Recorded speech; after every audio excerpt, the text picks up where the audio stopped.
All right, welcome to another episode of The Headlinesman. Let's dive right into it.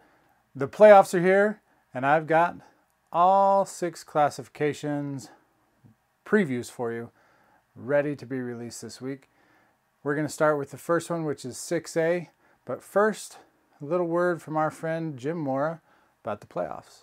Playoffs? Don't talk about playoffs. You kidding me? Playoffs? I just hope we can win a game. Jim wraps it up nicely. There's been a lot of teams the last couple of weeks that have had the same sentiments. Whether they were going to make the playoffs or not, question marks, answers. Now we're down to 16 teams in 6A. Let's break them down. Our first matchup is American Fork at Riverton. I've seen both these teams play in person. Really appreciate what both teams offer.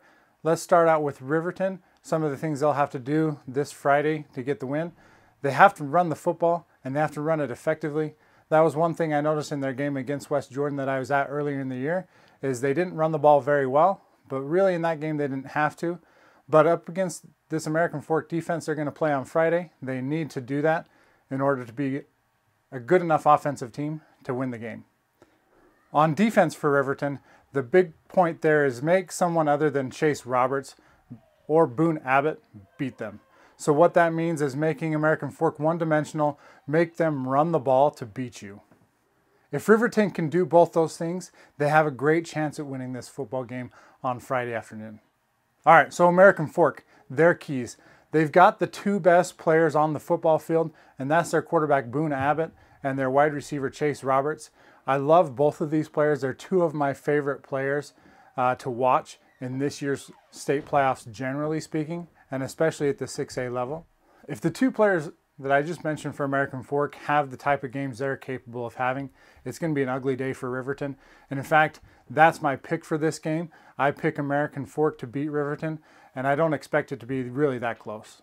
Next game on the bracket is Granger at Weber. I saw Weber play in person, and so I feel like I have a pretty good grasp on who they are as a football team. First, I want to start with Granger. I've watched them on tape a couple times over the course of the year. My main focus for them offensively is they need to be more explosive. They need to get some big plays on offense. I think that can come in the running game.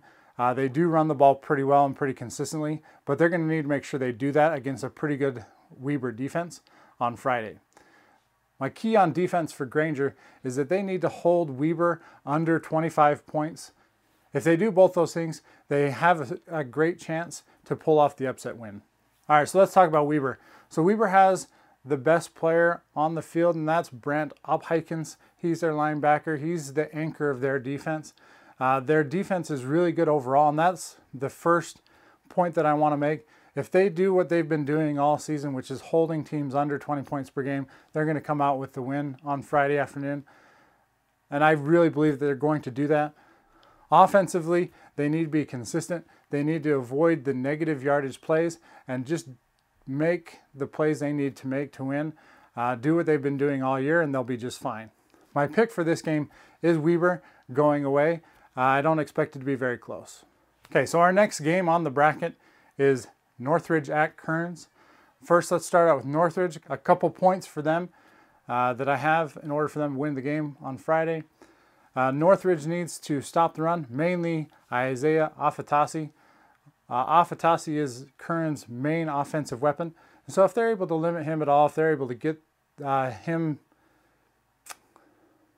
if they're able to limit him and really stop that run game that Kearns has, they'll be in good shape to push Kearns and to pull off an upset victory on Friday afternoon. Northridge offensively, they're going to have to get some big plays, and that will mainly be through the run game. If they're able to do that, again, they'll be able to push Kearns. They will be the ones dictating the pace and tempo of the game, and that will be huge for them as they look to pull off the upset. So Kearns, they need to run the ball, and they need to run it down their throats. They need to make the types of plays they've been making all year in the run game, running for over 200 yards a game, and really just pushing Northridge all over the field. Defensively, Kearns really just needs to take away one side of the ball for Northridge. My opinion is if they come in there, they load up the box, make Northridge try to beat them by throwing the ball, Kearns is going to have a good day and they're going to end up winning this game. My pick for this game is Kearns. Next on the bracket is Harriman at Bingham. This is a game that I'd considered going to on Friday. I'm still in the process of making that decision. With my keys to victory, I want to start out with Harriman.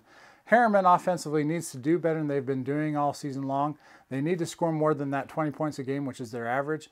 I need Blake Freeland to show up and prove that he's one of the better players in the 6A classification.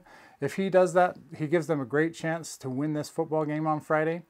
If he does that, he gives them a great chance to win the game on Friday and move forward in the playoffs. Defensively for Harriman, it sounds really simple, but they just need to stop the run. Now, Bingham does a lot of different things that make that difficult, but really they need to sell out to stop the run game, but they need to be able to force them into throwing the ball early and often to have a chance to win the game on Friday. All right, let's talk about Bingham. Let's talk about their defense first, because what else can I say? They've got their big four, which is Ata, Longi, Tafuna, and Samodi Pepa. Those four players alone will really help them manage the tempo and pace of this game. It's very difficult to score points against Bingham. Teams have been having a difficult time all year, and I expect that trend to continue in this first round of the playoffs. Offensively, they need to do what Bingham does. Bingham just lines up. They know that they're bigger than you. They know that they're stronger than you, and they just run it down your throat. And I expect they'll do the same thing on Friday. I saw both these teams play earlier in the season, and so I really have concerns about Harriman's defense. And I know that Bingham can run the football because they did it all year, and they especially did it against Orem in the game that I saw in person. My pick for this game is Bingham. I really expect Bingham to come out and smash them in the mouth and get the win, and I expect it to be decided pretty early on. All right, so next game in the bracket is Davis at Hunter. I want to start out with Hunter. I want to start out with Hunter's defense. Hunter's defense does an amazing job rushing the passer. They're led by Lorenzo Tuioni. I expect him to have a great game, and I expect that defensive front to be able to get pressure on Davis's quarterback and really make his day a rough one. That's my expectation with Hunter's defense. All right, let's talk about Hunter's offense. Hunter's offense is led by quarterback Deshaun Cash. I really expect him to lead their offense and get some big plays and get some points early in this game that will really put pressure on Davis's offense. All right, with that being said, let's talk about Davis's offense. Davis's offense needs to be more explosive. They need to get some big chunk plays down the field. That'll come mainly in the passing game. I feel like they need to make sure that they're protecting their quarterback. If they do that, I think they'll be in good shape to make those plays, but that's for sure something that they need to keep in mind. Their defense, on the other hand, their defense is a pretty good defense. They need to hold Hunter under 20 points in order to really have a chance to pull off the upset. My pick for this game is Hunter to win a close one. All right, next game on the bracket is West Jordan at Lone Peak. I want to start out with Lone Peak. Lone Peak is one of my favorite teams in the high school playoffs, let alone the 6A classification. And let me tell you why. Their defense is a very, very good defense, led by Michael Daly. He's one of their pass rush specialists at the linebacker / defensive end position. He really gets after the quarterback, really makes it difficult to throw the ball against their defense. Their defensive secondary is also pretty good. They've got a lot of young talent in that secondary, and so look for Lone Peak's defense to really dictate the tempo and pace of this football game.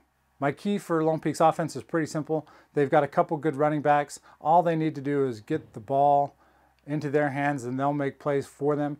They'll be able to run the ball all day against this West Jordan defense. I feel confident that this Lone Peak team will handle West Jordan, and it's going to be one of those games where it's decided earlier rather than later. They're really going to come out, they're going to hit them in the mouth, and the game could be over pretty quickly. Let's talk about West Jordan a little bit. I saw them in person earlier this year against Riverton. They really struggled offensively in that game. I expect them to struggle offensively in this game as well. They have to play one of the best games they've probably ever played, both offensively and defensively, to have a chance to pull off the upset in this game. My pick in this game is Lone Peak to win in a blowout. All right, next game in the bracket is Pleasant Grove at East. This is one of the more intriguing games in this bracket, in my opinion, mainly because I feel like Pleasant Grove played in the best region in all of high school football this year, and they took fourth, but they took fourth behind three really, really good football teams, that being Bingham, American Fork, and Lone Peak. So you can see why they had 3 region losses based on that right there. Pleasant Grove is a good football team, especially if their quarterback Jake Jensen is healthy. Jake Jensen could make East really nervous based on his ability to complete passes down the field and make big plays with his arm. The other part with Pleasant Grove, we need to talk about their defense. Their defense is going to have a monster game in stopping the option attack that East runs. East does a great job spreading the love, so to speak. They have multiple players who can make big plays in that option attack, and look for them to do so. Pleasant Grove, in order to pull off a major upset, needs to make sure that they stop that option run game. East needs to do what they've been doing all year, which is run the ball, run that option attack the way that they can, get big plays from guys like Charlie Vincent, Tutu Span, and some of their other younger, talented running backs. They'll get enough big plays to really make it hard for Pleasant Grove to pull off the win, and that's what I expect to happen on Friday. East defensively, obviously it's worth mentioning Sayaki Ika. He is the best high school recruit in the state of Utah, in my opinion. The guy's a beast. He plays that defensive tackle position, and he just eats up blocks and makes plays on the interior of the defensive line, which is really, if you haven't seen this kid play, you need to. You need to see him play one of these playoff games they're going to play this year. He's just really talented, especially for how big he is. My pick for this game is East.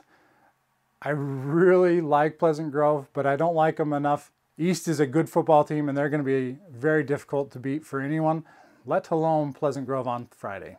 Okay, rounding out the 6A playoff bracket is Cypress at Fremont.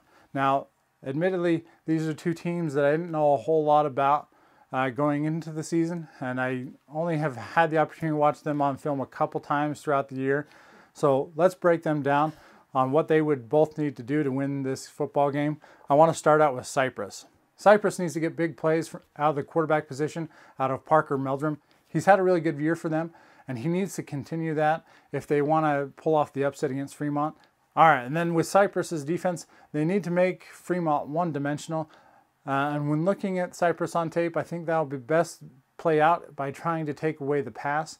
They just need to drop as many guys as they can into coverage and really force Fremont to do what they're uncomfortable doing, which is running the football to get the win. All right, Fremont. Fremont needs to continue what they're doing on defense, which is dominate their opponents. They're giving up less than 20 points per game, and I really do expect that to continue. They're going to make Parker Meldrum's life a little bit more difficult than he would like on Friday, and I expect them to come out and hold Cypress under 20 points. And then offensively for Fremont, they just need to be more explosive. They need to make sure that they're getting the big plays out of their quarterback, Mitch Stratford. If that happens, I find it very difficult for Cypress to be able to pull off this upset against Fremont on Friday. My pick in this game is Fremont to win going away. I feel like Fremont is the better football team in this matchup, and I expect them to win on Friday afternoon. All right, that does it for our 6A playoff bracket preview. If you haven't done so, please subscribe to the channel, turn on your notification bell, give me a like. Other than that, we'll see you, and hopefully you watch the next preview.